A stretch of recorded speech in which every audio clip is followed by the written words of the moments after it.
We're doing 5-2. We're finishing up 5-2, right? And then we will do 5-3. That's right. So, y'all, this is where we had left off on Wednesday because we had done this problem over here before. So what we're doing here in 5.2 is we are evaluating definite integrals. So remember the way we evaluate definite integrals is we're essentially finding antiderivatives. And so let's see if we can't figure out how would I find the antiderivative. Let me see if I can get my pen working here. Here we go. I want to find the antiderivative of x to the 1/2. So if you remember the power rule, y'all, the power rule says when I have an exponent, what we're going to do with that exponent is we're going to add 1 to it, and we're going to divide by that same value, right? So I'm finding my antiderivative here, and then we'll do the evaluating part in a second. But let's see, x to the 1/2 plus 1, that would be the same thing as x to the power 3/2. And if we're dividing that by 3/2, because 1.5 is the same thing as 3/2, isn't that the same thing as multiplying by the reciprocal, which would be 2/3, right? So if I'm dividing by 3/2, it's really the same thing as multiplying by 2 and dividing by 3. And so, y'all, what we're going to do now is we're going to evaluate that from 14 to 1, okay? So the process and how I'm going to do this here, y'all, is going to be 2 times 14 to the power 3/2 over 3 minus 2 times, let's see, 1 to the power 3/2 over 3. Okay. So let's see. Y'all, I'm going to do this on my calculator because 14 to the 3/2 is not going to be a very pretty number. You know what I mean? It's not going to come out nice and neat. So let's try this. Let's go ahead and turn this guy on. Let me clear it. So if I go 14 to the power, y'all, when you're going to do your exponent, make sure you put your exponent in parentheses here, because otherwise it'll say what's 14 to the 3rd, and then it'll divide it by 2. You know what I mean? So we really want to do 14 to the 3/2, okay? So if you look at the number I'm coming up with. I'm coming up with, this kind of rowdy looking decimal, right? And I'm going to multiply that by 2/3. So I'm going to multiply it by 2, and I'm going to divide it by 3. Okay, so I'm coming up with that. And now I'm going to subtract. Let's see. Y'all, 1 to the 3/2 would be what number? 1, right? And so this here really just boils down to the number 1, right? Because 1 to any power is going to give me 1. So I'm now just subtracting 2/3, right? So I'm just going to subtract 2 divided by 3. Okay. And so my final answer here, y'all, is 34.2555 if I go to 4 decimal places. So 34.2555. Again, this is an approximation, right? So yeah, that's just what I'm ending up with there, y'all. Okay, so again, if you're when we're doing this stuff on our calculator, y'all, if I have a number that I'm trying to raise to a power and it's not going to come out nice and neat, then yeah, I'm going to go ahead and use my calculator so I can get an approximation, because that's how your answer is going to be entered in my open math anyway, right? All right. So let's take a look at the next one. I think the next one, y'all, in terms of finding the antiderivative, probably going to be a little bit easier for us, I think, to find the antiderivative. So let me go ahead and scroll back over here, and I'm going to zoom in, okay? And we're going to find the antiderivative. So first question, what's the antiderivative of 2x?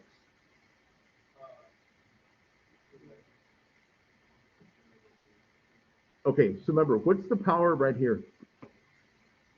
The power right now is a 1, right? Remember what the antiderivative is. The antiderivative is asking us, what did I have to take, what function did I have, or what expression did I have, so when I took the derivative, it gave me 2x.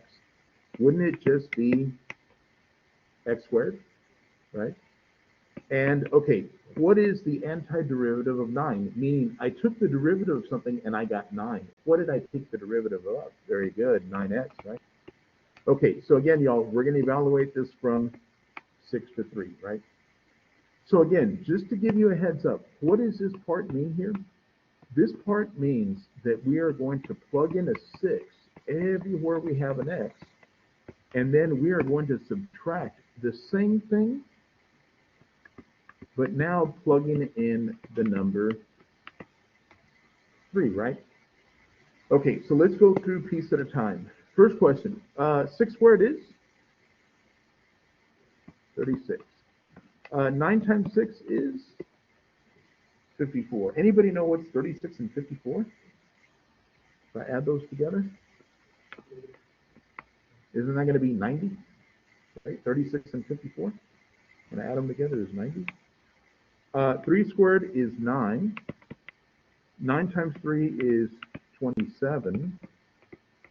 So this is 90 minus 36. Isn't 90 minus 36 the same thing as 54?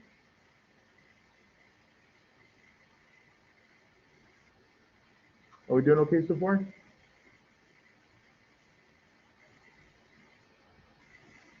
Y'all don't sound too convincing this morning, guys.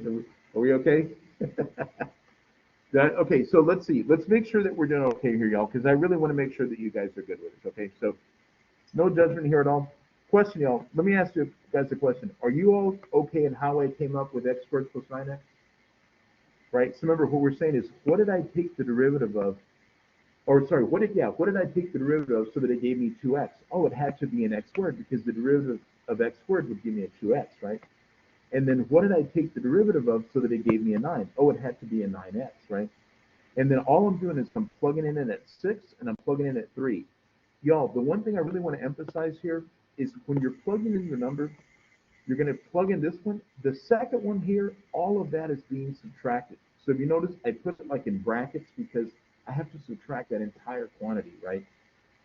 So let's see, 6 squared was 36, 9 times 6 was 54. When I added them together, I got 90. 3 squared was 9, 9 times 3 was 27. Add them together, I get 36. And then subtracting, I get 54, right? Okay. So again, just want to make sure that we're doing okay here, y'all. I know it's Monday. I feel it too. Okay, so let's see. Let me go ahead and scroll to the next one, and let's see. I just want to make sure we can do this process here, y'all. When it says to find the average value of the function over the interval, all it's asking me to do is we're going to find a definite interval. Okay, so look what we're going to do. We're going to integrate. We're going to integrate our function, which is e to the power 0.5x dx. Okay, because we're integrating with respect to x, and our limits, y'all. The lower limit is going to be 1, and the upper limit is going to be 4. Okay. So, y'all, when we were doing antiderivatives, when we first started doing antiderivatives, I want to see if I can find it somewhere because I know I wrote it down. And I'm going to look to see if I have it here. I probably have it here somewhere. Let's see. Yes, it was here. And I'm just going to kind of zoom back up. So this was something that we had done a while back, y'all. This was like the notes from last week. And I started doing this on a different one because it got all messy. I think it was just too much stuff on this one file. And yeah, it's like it's not even letting me pull up the rest of it. Where did it go? It's getting sour, right? It's okay. We'll come back over here. Let's get back over here. Here we go. Oh, I think that's still the same one. Yes. So let me see if I can find that deal. Here we go. This is what I want right here, y'all. I'm going to do a little copy and paste because this is what I want here. So let me copy, let me get rid of that. Let me copy this here. Okay. Come back to my notes. So I can get out of here. Yeah, I probably should. I don't know if I will, but I probably should. Okay. Okay, so let me see. Let me do this here now. Here we go. Okay, so when we were doing our notes from the other day with antiderivatives, we kind of came up with this formula. We did this last week, y'all. And so what I have here is, if we're integrating e to the power ax, my answer is going to be 1 over a e to the power ax plus c if it happens to be an indefinite interval. In this case, we have a definite interval, so we're going to do the evaluating. But I want to ask you a question. In this problem here, y'all, what is my value of a? 0.5. Everybody agree? That's my 0. Okay, that's my a, right? So look, when we do this process here, y'all, we're going to end up with 1 over 0.5 e to the power 0.5x. And again, we're going to evaluate this, y'all, from 1 to 4. Okay. Okay, so again, remember what this means. I'm going to do my 1 divided by 0.5. Y'all, since that's going to be to both factors, I'm going to go ahead and leave that factor on the outside. So I'm going to have e to the power 0.5 times 4 minus e to the power 0.5 times 1, and we'll figure out what we're going to get. Okay. So this is 1 divided by 0.5. And, oh, okay. So one thing I want to emphasize here, let me kind of take a step back here, y'all. I want you to notice on the directions. Express my answer in what kind of form? Okay, so look, we're going to leave this 1 divided by 0.5 alone. We'll fix that in a second. Everybody agree that 0.5 times 4 is 2? Is it not 2? Okay. Minus e to the 0.5 times 1 is just e to the 0.5. Right? Okay, one last step. Does anybody know what is 1 divided by 0.5? 2.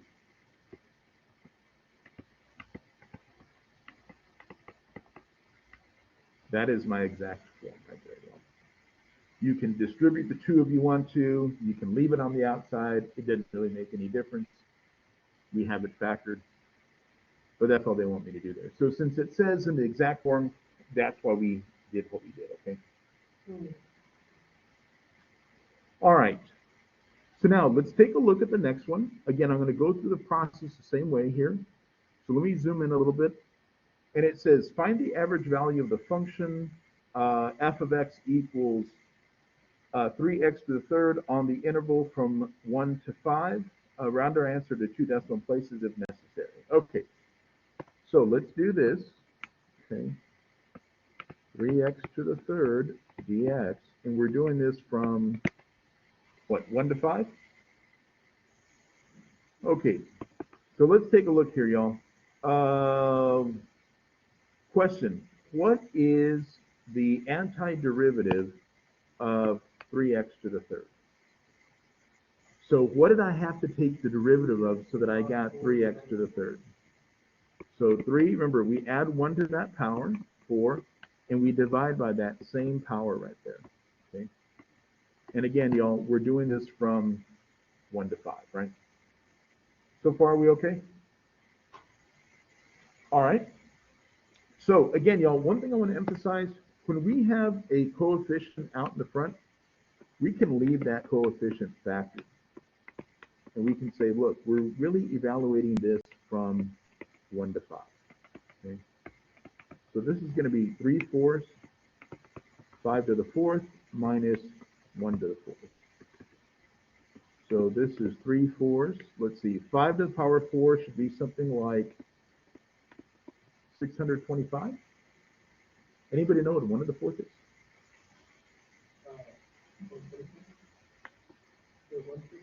Is 1, right? Because 1 to any power is still 1. Okay, so 625 minus 1 should just be 624. So again, here, y'all, I'm going to take 624 times 3/4. And the reason why I'm doing a decimal here, y'all, well, I was going to do a decimal, but it came out nice and pretty, was because it did tell me to round my answer to 2 decimal places if necessary, but we came up with 468. So we're just going to go 468.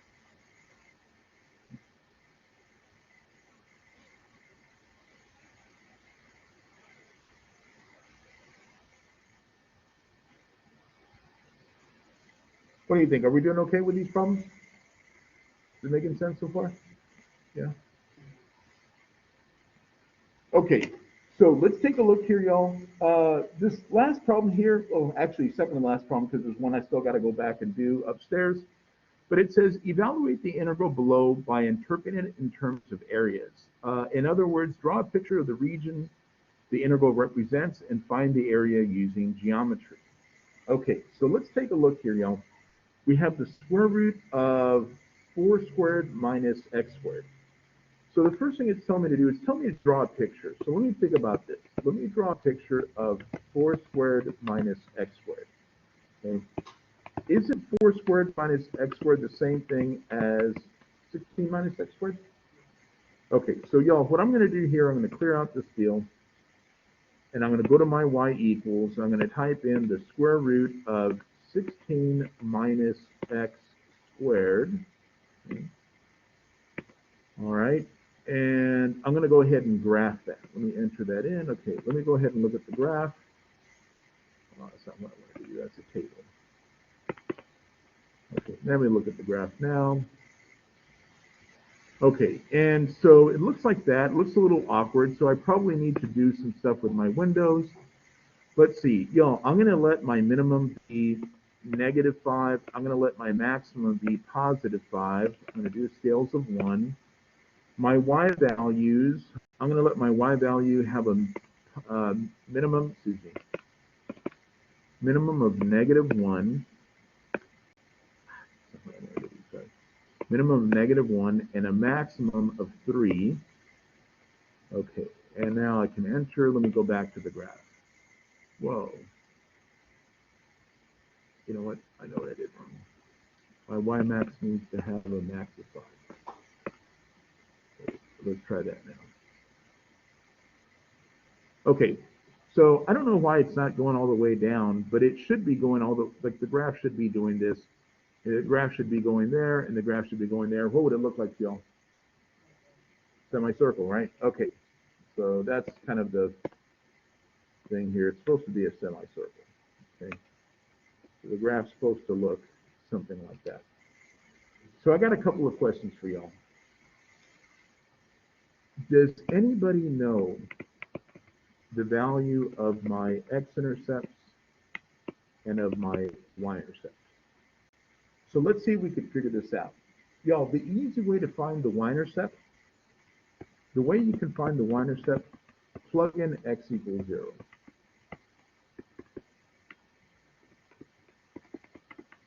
Okay. So that part's going to be 4. Okay. Anybody know what my x-intercepts are now? I'll give you a hint. What kind of picture do we have here? Semicircle. What do you call the distance from here to here? The radius. How much is the radius here? Okay. So wouldn't this one here be +4? And wouldn't that one there be -4? Right? Does that make sense? Right? Okay. Second question. Anybody remember the formula for how do you find the area of a circle?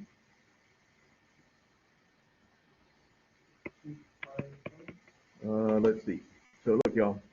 When you don't know, tell you your best friend right here. Google. Area of a circle. Okay. Pi r squared, right? That's the formula we're going to use. Okay. So pi r squared. Now that's going to give me the area of the full circle. So what do we need to do? Divide it by 2. Good. Okay. So pi, our radius is 4 squared divided by 2. So that's going to be something like pi times 16 divided by 2. Isn't my answer here, y'all, going to be, what, 8 pi? So right here, y'all, I'm just going to put in 8 pi. There's my answer. That's exact. I'm using exact just because that's what I was trying to do there. You know what I mean? Now, again, why didn't I worry about trying to integrate it? Because number one, it said evaluate the integral by interpreting in terms of areas. So it told me, use some geometry. Number two, it's probably not so easy for me to find the integral of that. You know what I mean? It's not so easy for me to find the antiderivative of the square root of 16 minus x squared, because I'd have to ask myself, what did I take the derivative of to get the square root of 16 minus x squared? I don't know, but I know I can draw a picture of a half circle, and then we can do that part, right? So look, y'all, let me scroll back because we did have one other problem that we needed to do. Let me scroll back to it right here. It was this one.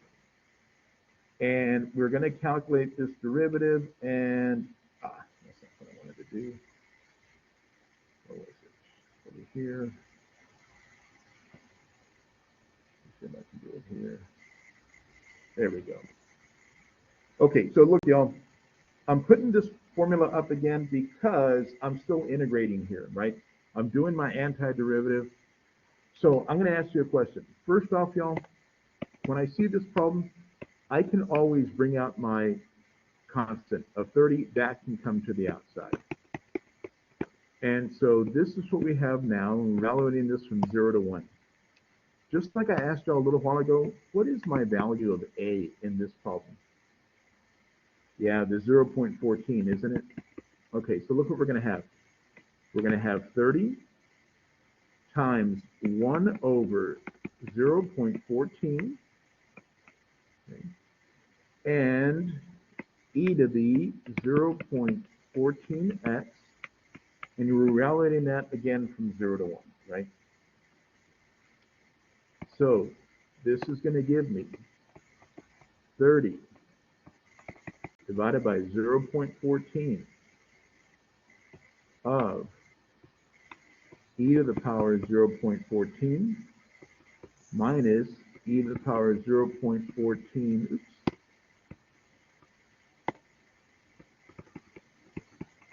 times 0. Okay. Over here, we multiply it by 1. Okay. Anybody know what e to the power 0 is? 1. Okay. So again, y'all, this is going to be strictly calculator work. I'm going to work my way from the inside out. So on my calculator, I'm going to clear. Let me turn it on first. Hello. Clear that. Okay. So on my calculator, y'all, I'm going to do e to the power 0.14. Okay. And then I'm going to subtract 1 from that.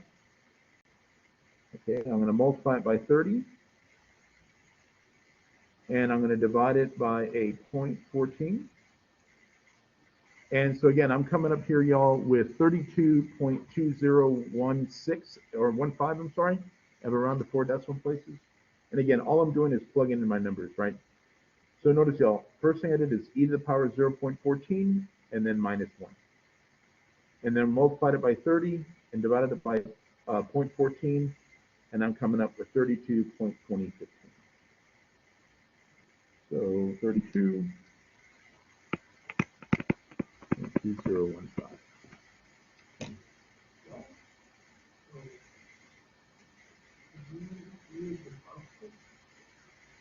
E to the power 0.14?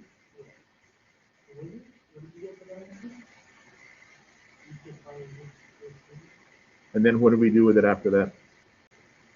Okay, and then?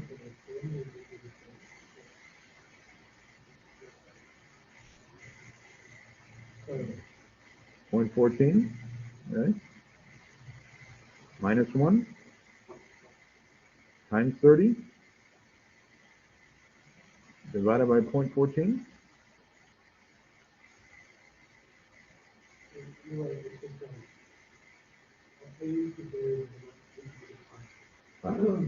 Better? Good. Okay, guys, what do you think? Are we okay with 5.2? Not too bad? Yeah. All right. So let's do this, y'all. Let me come back over here. I know we